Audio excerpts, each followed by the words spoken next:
Hello, this is News Mongolian MNB World. I am your host, Ulaanbaatar. And for our top stories. Mayor of Ulaanbaatar resigns. 154th anniversary of Mahatma Gandhi's birth celebrated in Ulaanbaatar. Senior professionals are sharing their knowledge and expertise to the younger generations. For the news, stay tuned.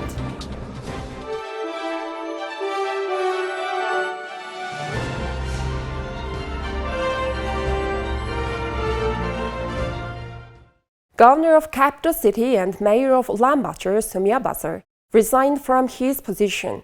He announced his decision on Monday evening during the press briefing at the city hall. Since taking office as the capital's governor, I have aimed to work in three main directions: law, economy, and health governance. I had resigned as a member of parliament at my own request and started working for the development of Ulaanbaatar city, where I was born and raised.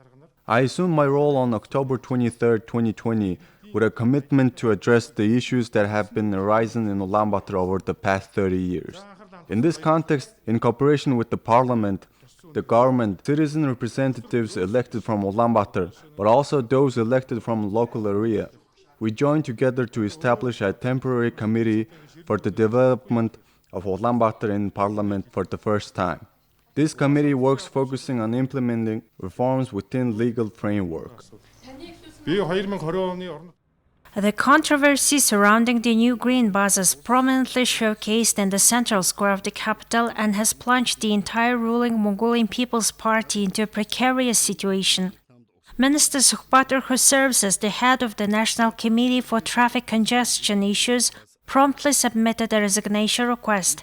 However, before his request could be deliberated upon, Mayor Ulaanbaatar voluntarily stepped down from his position. This week marked the arrival of so-called 80 Daewoo factory buses as part of the public transport renewal initiative. Nevertheless, unsettling revelations surfaced as certain members of the city council disclosed that these buses, shrouded in secrecy and hastily procured, were in fact aged vehicles bearing manufacturing plates dating back 30 years ago in 1993. Consequently, this revelation ignited a flurry of criticism and raised significant doubts among the city's residents. The Independent Authority Against Corruption declared on Monday that it had initiated an investigation into the matter, while the Public Transport Department also announced the formation of a working group comprising relevant experts to address the issue. Thus, the saga surrounding the so-called green bus debacle continues to unfold.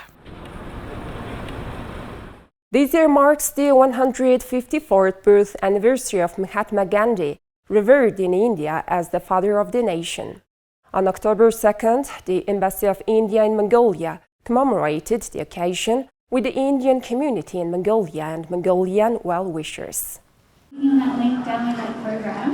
In a ceremony held at the Mahatma Gandhi statue in Hanwal district, the Embassy of the Republic of India in Mongolia paid tribute to the leader of India's independence movement and the staunch advocate for nonviolent resistance, Mahatma Gandhi. In accordance with Indian tradition, fragrant flower petals were gently scattered on the statue, accompanied by melodic chanting of monks. Mahatma Gandhi is a world iconic figure, somebody who doesn't need introduction. The one man who stood for the humanity as a whole and who took the whole world as his one family. And it's only coincidence that he comes from India, but he belongs to the world. His thoughts and philosophies are in so much sync with the Buddhist philosophy, and his teaching of compassion, non-violence, universal brotherhood is something that connects us here in Mongolia. So you can imagine the reverence that Mongolians hold. And today we commemorate his 154th birth anniversary in a time which is vastly different than earlier times. We need his message of peace and compassion more than ever before. And as I said, the 7 sins that he propounded for a good living, for the welfare of society, is something that will continue to guide us.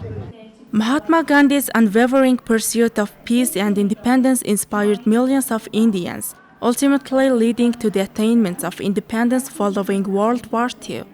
In recognition of his enduring legacy, the United Nations designated October 2nd, Gandhi's birthday, as the International Day of Nonviolence in 2007. Since then, India has observed this day nationwide, sharing his profound teachings with younger generations. The celebration extends far beyond India's borders, reaching 192 countries worldwide. This is such a long connect, and we feel connected with the thoughts of Mahatma Gandhi, which are so aligned to Mongolian thinking, and basically the thinking of peace-loving people of Mongolia. Most of them follow Buddhism, and similarly Mahatma Gandhi also propagated similar kind of thoughts and has impacted the world in a large extent. In many countries, his thoughts are being practiced for peaceful change in their governance, in their lives, in their systems of polity. Built in 2007, the statue of Mahatma Gandhi is a testament to his monumental influence on the world's history and culture.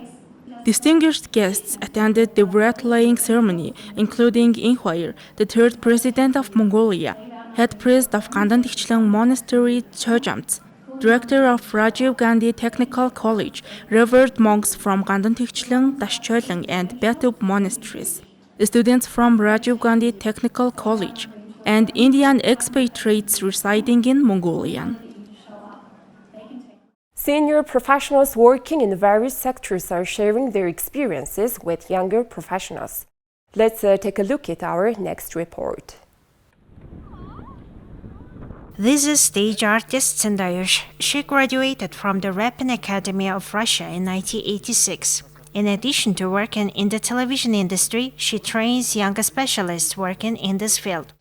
The main job of a stage artist is to show people in some way everything that is shown on television, whether it is art program, documentary, live broadcast, or interview. In other words, they double up as carpenters, makeup artists, designers, and inventors. So their profession becomes a more sought-after profession day by day. We glue, paint, and decorate the big high parts of stage. It is a difficult task for women to do this. As an independent artist, I will do and draw whatever I need, but the television industry is different.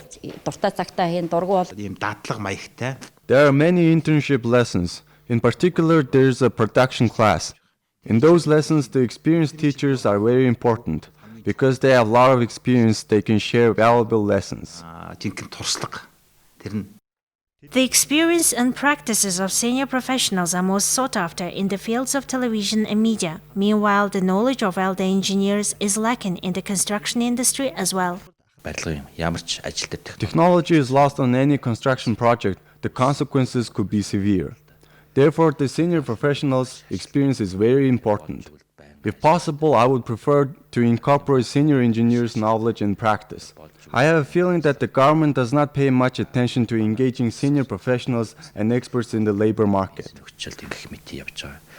Currently, the majority within the labor market of Mongolia are young people of working age, but in 10 to 20 years from now, these people will become senior professionals.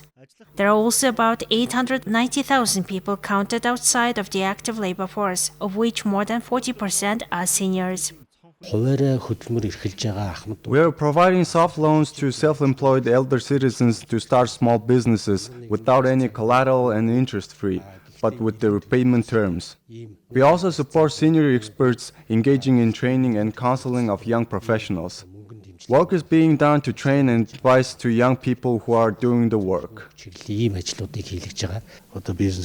There are many senior professionals who are in the business sector, who manage factories, and who are entrepreneurs. The experience of these experts should be put to good use. The International Labour Organization emphasized that there are two ways to support the employment of the senior professionals. Overall global trend is that you retire later so that you continue to contribute until you reach an age where you don't have any physical really strength to sustain. That is one trend which allows you to contribute by continuing your work. These days people live longer and longer, and what really matters is not just aging. healthy aging, so that people can continue to contribute even after they reach 70, 75 years old. So as I told you, there are two ways: extending retirement age or providing wisdom and expertise with young people through pro bono activity. But the condition is we have to have an active and healthy aging so that people can benefit from elderly people's wisdom, while also we can extend the retirement age so that we don't have any pension problem. The Minister of Labor and Social Protection has updated the pension law and provides support of up to 5 million Mongolian Tugriks for household production and trade, including consulting services. However, currently the law doesn't produce any tangible results yet. Please take a look at currency exchange rates provided by the Mongol Bank.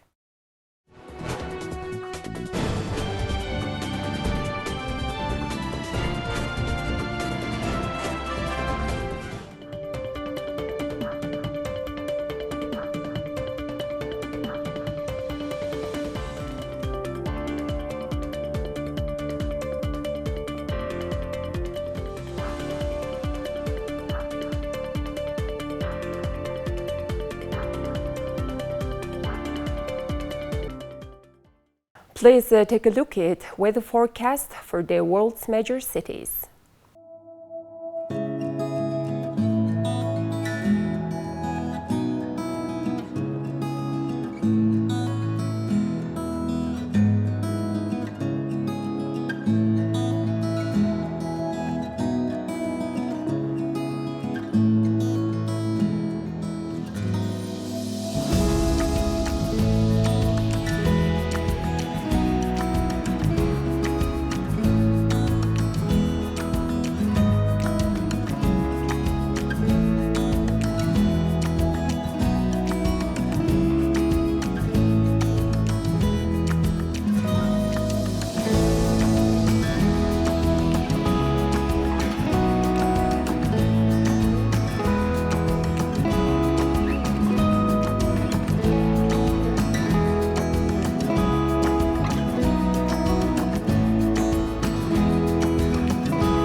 Well, that's all for today. Thank you for staying tuned.